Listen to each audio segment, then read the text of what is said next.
सातक प्राय निशी से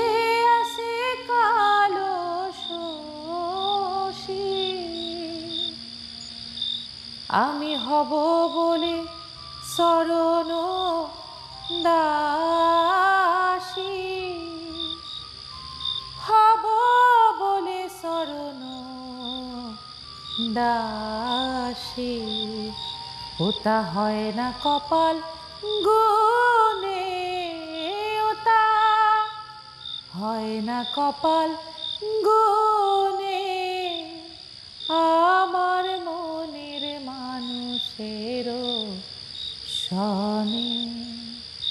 আমার মনের মানুষের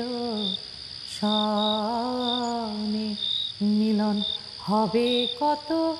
দিনে ও মিলন হবে কত দিনে আমার মনের মানুষের সনে আমার মনের মানুষের সনে।